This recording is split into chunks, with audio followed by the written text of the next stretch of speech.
Assalamualaikum warahmatullahi wabarakatuh.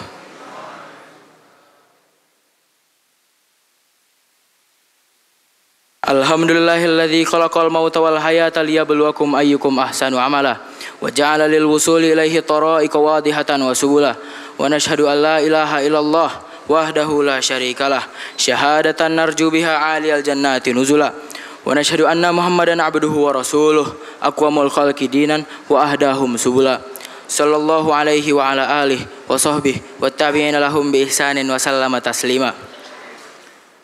Ya ayyuhalladzina amanu taqullaha haqqa tuqatih wa la tamutunna illa wa antum muslimun. Ya ayyuhan nas ittaqu rabbakumul ladzi khalaqakum min nafsin wahidah wa khalaqa minha zawjaha wa batha minhuma rijalan katsiran wa nisaa wattaqullaha alladzi tasaaluna bihi wal arham innallaha kana 'alaikum raqiba. Ya ayyuhalladzina amanu taqullaha wa qulu qawlan sadida yuslih lakum a'malakum wa yaghfir lakum dzunubakum wa may yuti'illaha wa rasulahu faqad faza fawzan 'azima. Ma'asyiral muslimin jemaah Jumat rahimani wa rahimakumullah. Segala puji hanya milik Allah Subhanahu wa taala yang telah melimpahkan nikmatnya kepada kita, dan nikmat iman, nikmat Islam, nikmat kesehatan hingga kesempatan untuk berkumpul dan hadir di masjid yang mulia ini. Salawat serta salam selalu tercurahkan kepada Nabi kita Muhammad sallallahu alaihi wasallam beserta keluarganya, sahabatnya dan para pengikutnya hingga akhir zaman. Pada kesempatan yang penuh berkah ini, khatib mengajak diri sendiri dan jamaah sekalian untuk selalu meningkatkan kualitas dan kuantitas ketakwaan kita kepada Allah Subhanahu wa taala, karena takwa adalah sebaik-baik bekal di dunia maupun di akhirat. Sebagaimana yang Allah firmankan dalam Al-Qur'an, "Wa tazawwadu fa inna khairaz zadit taqwa." Berbekalah kalian karena sungguhnya sebaik-baik bekal adalah takwa. Jemaah Jumat rahimani wa rahimakumullah. Setiap kita pasti pernah merasakan betapa butuhnya kita terhadap pertolongan Allah Subhanahu wa taala. Dalam setiap kesulitan, kesedihan, kesusahan dan harapan kita mengadahkan tangan berdoa kepadanya. Doa adalah bagian dari ibadah. Doa juga dapat menjadi jembatan penghubung antara hamba dan Rabb-Nya. Allah sendiri telah berjanji akan mengabulkan doa hamba-hambanya. Dalam Al-Quran surat Ghafir ayat 60 Allah berfirman, "Wa qala rabbukum ud'uni astajib lakum innal ladzina yastakbiruna an ibadati sayadkhuluna jahannama dakhirin." Yang artinya, dan Tuhanmu berfirman, "Berdoalah kepadaku, niscaya akan kuperkenankan bagimu. Sesungguhnya orang yang menyombongkan diri dari menyembahku akan masuk neraka jahanam dalam keadaan hina dina." Ayat ini adalah janji Allah Subhanahu wa taala yang maha benar. Namun seringkali kita dihadapkan dengan realita yang tidak sesuai harapan kita, realita yang menguji keimanan kita. Doa-doa yang kita panjatkan tidak kunjung dikabulkan. Kita merasa sudah berdoa dengan khusyuk, memohon dan meminta secara sungguh-sungguh, namun hasil yang kita harapkan belum juga datang. Perasaan kecewa, putus asa, bahkan prasangka buruk kepada Allah pun terkadang menyelinap di dalam hati kita. Maka dari itu, pada mimbar yang mulia ini mari kita renungi hikmah di balik pengabulan doa yang tidak langsung dijawab, dan bagaimana seharusnya sikap seorang muslim dalam menghadapi keadaan ini. Jemaah Jumat rahimani wa rahimakumullah, ketahuilah bahwa tidak ada satupun doa kita yang sia-sia. Pengabulan doa tidak selalu datang sebagaimana yang kita inginkan. Para ulama menjelaskan bahwa Allah Subhanahu wa taala akan mengabulkan doa hamba-hambanya dalam 3 bentuk, sebagaimana yang dijelaskan dalam sebuah hadis.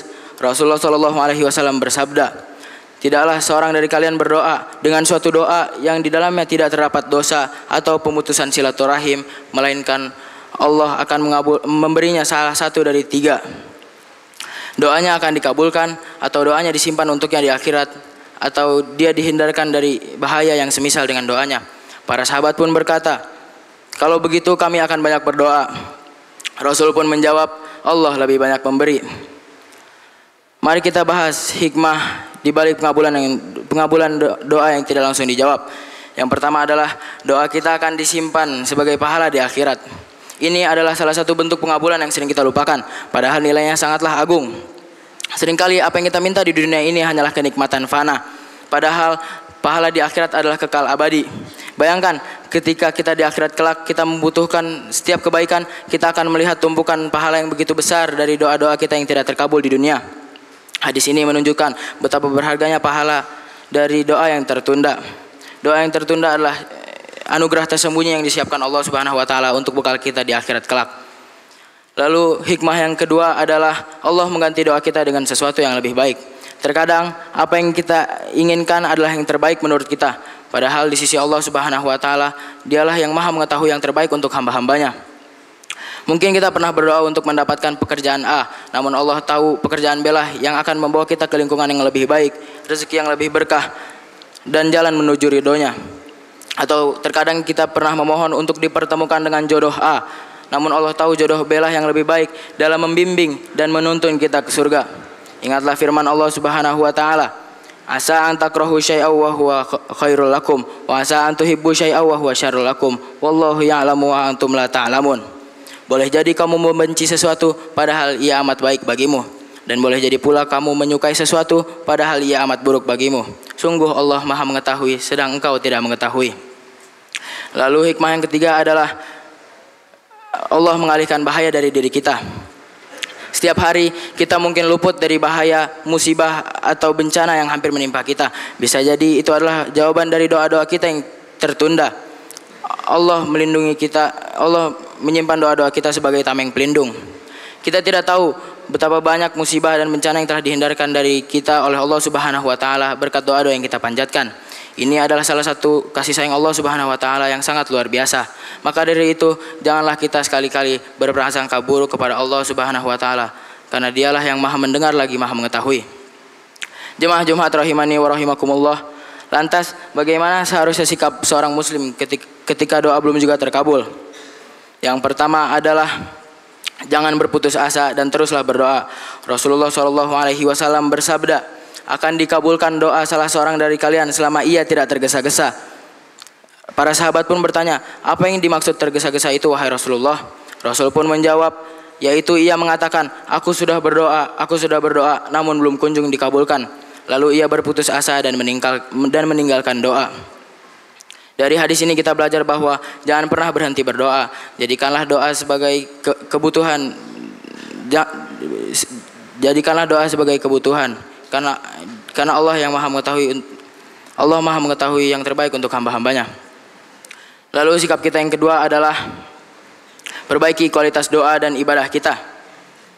Terkadang doa kita yang tidak terkabul karena adanya penghalang dari dosa-dosa yang kita lakukan dan maksiat yang kita kerjakan. Maka berdoalah dengan penuh keyakinan dalam keadaan hati yang bersih lagi suci dan hindari makanan haram. Rasulullah SAW bersabda, kemudian beliau menyebutkan seorang laki-laki yang melakukan perjalanan jauh, rambutnya kusut, masai dan berdebu. Lalu ia mengadahkan tangannya ke langit seraya berkata, Ya Rob, Ya Rob, padahal makanan haram, minuman haram, pakaian haram dan diberi makan dari yang haram. Lantas bagaimana doanya akan terkabul? Lalu sikap kita yang ketiga adalah bersabarlah dan terus berprasangka baik kepada Allah Subhanahu wa taala. Yakinlah bahwa Allah Subhanahu wa taala mengetahui yang terbaik untuk hamba-hambanya. Jika doa kita belum terkabul, maka bagi kita untuk bersabar. Yakinlah bahwa Allah sedang menyiapkan sesuatu yang lebih baik untuk kita. Ingatlah janji Allah Subhanahu wa taala, asa an takrahu syai'aw wa huwa khairul lakum wa asa an tuhibbu syai'aw wa huwa syarrul lakum wallahu ya'lamu wa antum la ta'lamun. Boleh jadi kamu membenci sesuatu padahal ia amat baik bagimu, dan boleh jadi pula kamu menyukai sesuatu padahal ia amat buruk bagimu. Allah Maha mengetahui sedang engkau tidak mengetahui. Jangan pernah berhenti berdoa. Jadikanlah doa sebagai ibadah yang menguatkan ikatan kita dengan Allah Subhanahu wa taala. Teruslah berprasangka baik kepada Allah Subhanahu wa taala. Karena di balik setiap takdirah pasti ada hikmah dan kebaikan yang tidak kita sangka. Aqulu qauli hadza astaghfirullah li wa lakum wa li sairil muslimina wal muslimati min kulli dhanbin fastaghfiruh innahu huwal ghafurur rahim.